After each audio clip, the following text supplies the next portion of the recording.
Hello everyone, আসসালামু আলাইকুম। কেমন আছেন সবাই? আই হোপ সবাই অনেক ভালো আছেন। আলহামদুলিল্লাহ, আমিও আমার পরিবার পরিজন নিয়ে ভালো আছি। এই তো প্রতিদিনের মতো আরও একটি নতুন ব্লগ নিয়ে এসেছি আপনাদের মাঝে। আশা করি আজকের ব্লগটিও আপনাদের অনেক বেশি ভালো লাগবে। আজকের ব্লগটি আমি সকাল থেকে শুরু করেছি। আমার সংসারের কাজকর্ম দিয়ে আজকের ব্লগটি শুরু করেছি। এই তো সকালবেলা ঘুম থেকে উঠেই এখানে মেয়ের জন্য সেমাই রান্না করব। তাই মেয়ের জন্য সেমাই রান্না করার জন্য এখানে দুধ, এলাচ, তেজপাতা, দারচিনি দিয়ে দুধটা বসিয়ে দিয়েছি।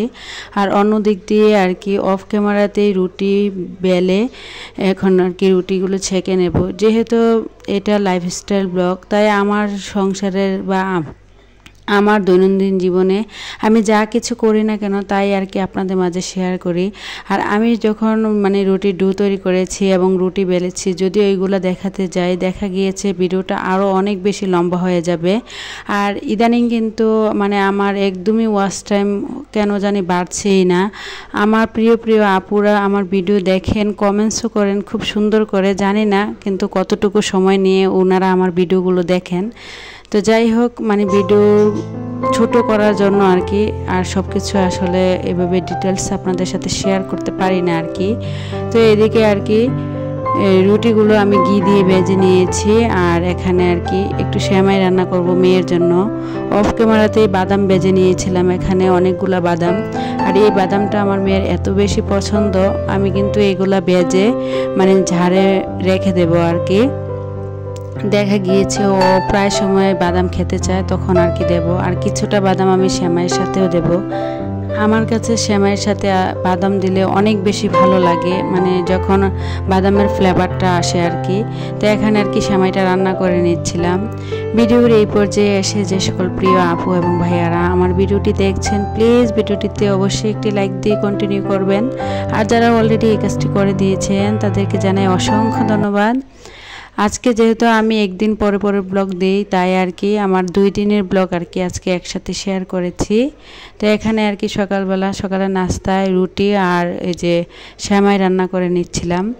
তো তারপরে রুটিগুলো ছেঁকে নিয়েছি, ছেলেদেরকে ডিম ভেজে দিয়েছি, ওরা খেয়ে যে যার মতো করে চলে গিয়েছে। এখন বাসায় আমি আর আমার মেয়ে তো মেয়ের জন্য যেহেতু সেমাই রান্না করেছি, ডিম সিদ্ধ করেছিলাম 3টা, তো ওরা তো খেয়ে চলে গেছে। আর আমি আর আমার মেয়ে খেয়ে নেব।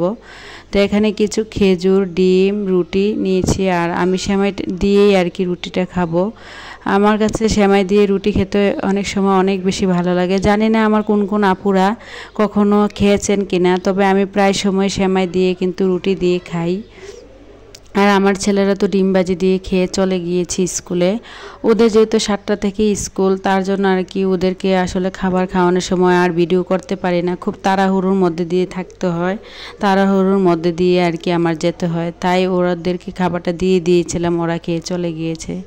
এখন মা মেয়ে মিলে নাস্তা খেয়ে সোজা চলে এসেছি সংসারের অন্য অন্য কাজগুলো করার জন্য। আসলে সকালবেলায় এত বেশি কাজের চাপ থাকে, কি বলবো। আমি মনে করি প্রতিটা গৃহিণীরই হয়েছে আমার মতো একই অবস্থা। যাদের হাজব্যান্ড অফিসে করে বা চাকরি করে বা ছেলে মেয়েরা স্কুল মাদ্রাসায় পড়ে, তাদের মনে হয় সকালবেলা ঘুম থেকে উঠেই প্রথমে চুলা যেতে হয়, সকালে নাস্তা দিয়ে তৈরি করতে হয়। সকালে নাস্তা তৈরি করে বাচ্চাদেরকে খাইয়ে টিফিন দিয়ে যে যার মতো করে যখন স্কুলে চলে যায়, তখন কিন্তু একটু রিল্যাক্স ফিল করা যায় এবং তখন কিন্তু সংসারের সবগুলো কাজ গুছিয়ে করা যায়। তা আজকের ভিডিওর যে মূল টপিক, আসলে সংসার জীবনে সুখী হওয়ার মূল মন্ত্র। আমি মনে করি সংসার জীবনে সুখী হওয়ার সবচেয়ে বেশি মূল মন্ত্র হচ্ছে আপনার চাহিদা যত বেশি কম থাকবে, আপনি জীবনে তত বেশি সুখী থাকবেন। আপনার যদি চাহিদা কম থাকে বা দেখা গিয়েছে সংসার জীবনে হাজব্যান্ড ওয়াইফের ভিতরে ভালো একটা বন্ডিং বা সম্পর্ক থাকে, তাহলে দেখবেন আপনার সংসার জীবনে আপনিই সবচেয়ে বেশি সুখী। আপনার চাহিদা যদি বেশি থাকে, দেখা গিয়েছে আপনার হাজব্যান্ডের ইনকাম অনুযায়ী যদি আপনার চাহিদাগুলো সে পূরণ করতে না পারে, তাহলে দেখা গিয়েছে সংসার জীবনে অশান্তি লেগেই থাকে, হাজব্যান্ড ওয়াইফের ভিতরে ঝগড়াঝাটি হতেই থাকে। তাই আমি মনে করি হাজব্যান্ড ওয়াইফের ভেতরে একটা ভালো বন্ডিং এবং চাহিদাগুলো যদি কম হয়, তাহলে দেখা গিয়েছে সংসার জীবনে সেই সবচেয়ে বেশি সুখী হয়। আমার যতটুকু প্রয়োজন আমি ততটুকুই চাবো, বা আমার যতটুকু সামর্থ্য আছে বা আমার হাজব্যান্ড আমাকে যতটুকু সামর্থ্যের মধ্যে আমাকে আমার চাহিদাগুলো পূরণ করতে পারবে সেগুলো নিয়েই আমি সন্তুষ্ট থাকার চেষ্টা করি। তো আসলে মানুষের জীবনে আমি সবচেয়ে বেশি যেটা মনে করি, আপনার চাহিদাগুলো যদি ছোট হয় তাহলে আপনার সংসার জীবনে সুখে থাকতে আর কোনো কিছুই লাগবে না, বা হাজব্যান্ড ওয়াইফের ভিতরেও কোনো সম্পর্কের ভিতরে বাধা বিপত্তি আসবে না। আর আসলে আমাদের সমাজে কিছু কিছু মানুষ আছে তার লোভ লালসার দিক থেকে অনেক বেশি, সে সব কিছুই যত থাক সে আরও বেশি চায়। আর কিছু কিছু মানুষ আছে দেখবেন যে আপনার জীবনে যা আছে তাই নিয়ে অনেক বেশি সন্তুষ্ট থাকে, হোক সে কুঁড়ে ঘরে থাক বা ভাঙা টিনের ঘরে থাকলেও দেখা গিয়েছে ওই মানুষের চাহিদাগুলো অনেক বেশি কম থাকে এবং তাদের জীবনটাই অনেক বেশি সুখী। আর আমাদের মতো যারা মধ্যবিত্ত আছে তাদের কথা আর কি বলবো, একটা ছোট ছোট চাহিদা পূরণ করার জন্য কিন্তু তাকে অনেক কিছু ত্যাগ করতে হয়। তো আমি মনে করি কি হাজব্যান্ড ওয়াইফের ভিতরে ভালো একটা বন্ডিং বা ভালো সম্পর্ক থাকলেও অনেক সময় সংসারে অনেক বেশি সুখ স্বাচ্ছন্দ্য আসে। যদি আপনার হাজব্যান্ড আপনার কথাগুলোকে গুরুত্ব দেয় বা আপনিও যদি আপনার হাজব্যান্ডের কথা অনুযায়ী চলেন তাহলে দেখবেন আপনাদের সংসার জীবনে কোনো অশান্তি থাকবে না। আমারও হয়েছে একই অবস্থা। আমার হাজব্যান্ড যেহেতু বাইরে থাকে তারপরও আমার যতটুকু চাহিদা বা আমার হাজব্যান্ডের যতটুকু সামর্থ্য আছে আমি তার ভিতরেই আমার ইচ্ছেগুলো বা আমার স্বপ্নগুলো পূরণ করার চেষ্টা করি। কখনোই আসলে বড় কোনো কিছু করা বা বড় কিছু হওয়ার চিন্তা কখনোই করি না। আর যদি এগুলো নিয়ে আসলে বড় কিছু করতে চাই বা বড় আশা করি বা বড় কোনো কিছু করতে হলে আসলে দেখা গিয়েছে আমার হাজব্যান্ড অনেক সময় আমাকে দিতে পারবে না। আর এগুলো নিয়েই কিন্তু বেশিরভাগ সংসারে অশান্তি ঝগড়াঝাটি লেগেই থাকে। তাই আমি মনে করি কি আপনার চাহিদা যদি ছোট থাকে বা হাজব্যান্ড ওয়াইফের ভিতরে যদি ভালো বন্ডিং ভালো সম্পর্ক থাকে তাহলে কিন্তু আসলে একটা সম্পর্ক খুব সুন্দরভাবে টিকে থাকে বা সংসার জীবনে সবচেয়ে বেশি সুখী থাকার মূল মন্ত্রই হচ্ছে এটা। ভালো সম্পর্ক বজায় রাখতে হলে হাজব্যান্ড ওয়াইফের ভিতরে ভালো যেমন সম্পর্ক থাকতে হবে ঠিক তেমনি কিন্তু আপনার চাহিদাগুলো খুব কম হতে হবে। তো এই দিক দিয়ে আপনাদের সাথে কথা বলতে বলতে কিন্তু সংসারের অনেক কাজ করে নিয়েছি, পুরো বাসাটাকে গুছিয়ে নিয়েছি। আর এখন কিন্তু সোজা চলে এসেছি দুপুরে রান্না বান্না করার জন্য। তা আজকে দুপুরে রান্না করব আর কি আমার ছেলে বা আমাদের সব আমার ফ্যামিলির সবার খুব পছন্দের একটি খাবার, এই যে চিংড়ি মাছ দিয়ে লতি রান্না করব আর কি, কচুর লতি। আর আমি যেভাবে রান্না করি আর কি, কচুর লতিটাকে প্রথমে বাপিয়ে পানিটা ফেলে দেই, তাহলে দেখা গিয়েছে যে কচু ধরার যেই একটা ব্যাপার থাকে আসলে ওই জিনিসটা আর হয় না। তো এখানে আর কি ছোটো মাছ দিয়ে বিলম্ব দিয়ে আর কি একটু একটা টক রান্না করব। জানি না কোন কোন আপুরা এই ফলটাকে চিনেন কিনা, তবে অনেক এলাকায় এই ফলটা নাকি আছে, আবার অনেকে চিনেন অনেকে চিনেন না। এই ফলটাকে আমাদের এলাকায় বিলম্ব বলে ডাকে। এই ফলটা খেতে কিন্তু অনেক বেশি টক, আর এটা দিয়ে যদি টক রান্না করেন খেতে যে কি মজা হয় কি বলবো। আর এখন যেহেতু প্রচুর গরমকালে আসলে আমি চেষ্টা করি প্রতিদিনই আমার যে কোনো খাবারের তালিকার পাশাপাশি একটা টক রাখার জন্য।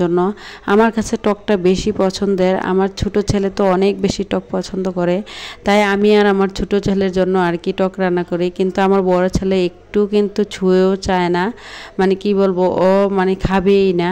তো এদিক দিয়ে আপনাদের সাথে কথা বলতে বলতে আর কি এখানে এই যে চিংড়ি দিয়ে লতি রান্না করার জন্য আর কি মশলাটা কষিয়ে নিচ্ছিলাম, তারপরে চিংড়ি মাছগুলো দিয়ে দেব। তো আর একটা কথা বলতে ভুলে গিয়েছি, আসলে আমার এই ছোট্ট চ্যানেলটাকে আমার যে সকল প্রিয় আপু এবং ভাইয়ারা প্রতিনিয়ত আমার ভিডিওগুলো দেখেন, খুব সুন্দর সুন্দর করে কমেন্টস করেন, আমাকে সাপোর্ট করেন, আমার ভিডিওতে লাইক দেন, সে সকল আপুদের উদ্দেশ্যে বলি, আপু এবং ভাইয়ারা তোমাদের জন্য রইল আমার অন্তরস্থল থেকে অনেক অনেক দোয়া ও ভালোবাসা।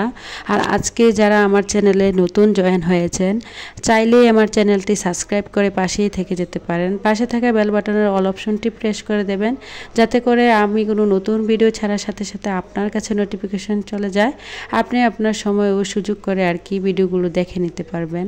তো এদিকে আর কি চিংড়ি মাছ রান্না করার জন্য যে লতি দিয়ে রান্না করব, দেখেন লতিটা কিন্তু এত মানে একটা সবুজ ধরনের আর কি কালার রয়েছে, দেখতে কিন্তু অনেক বেশি ভালো লাগছে। আর দেখতে যতটা না ভালো লেগেছে, খেতে কিন্তু তার চেয়ে দ্বিগুণ মানে স্বাদ হয়েছিল। যেহেতু বয়সটা আমি ভিডিও মানে যে খাওয়ার পরে আর কি দিচ্ছি, মানে আসলে লতিটা এমনও কোনো মানুষ বাদ নেই, মানে আমি মনে করি বাংলাদেশের মধ্যে মানে সবাই লতি দিয়ে চিংড়ি মাছ অনেক বেশি পছন্দ বা অনেক বেশি ফেভারিট। আর আমার ফ্যামিলিতে তো সবাই লতি হলে আর কোনো কিছুই লাগে না। তো এদিক দিয়ে আর কি যখন লতিটা রান্না করা হয়ে গিয়েছিল, এই হচ্ছে আমার লতির ফাইনাল লুক। আর কি বলবো, আমি যেই বাসাতে থাকি একদম ফার্স্ট ফ্লোর থেকে একদম 5 তলা পর্যন্ত আর কি, আমি যেহেতু নিচতলা থাকি, মানে একদম 5 তলা পর্যন্ত নাকি অনেক ভাবিদের সাথে কথা বলেছি। আছি সামনে মশা মাছি এবং তেলাপোকার উপদ্রব এত বেশি আমার বাসায়, কি বলবো। যখন ভিডিওটা এই পর্যন্তই, সবাই ভালো থাকবেন। খোদা হাফেজ, আসসালামু আলাইকুম।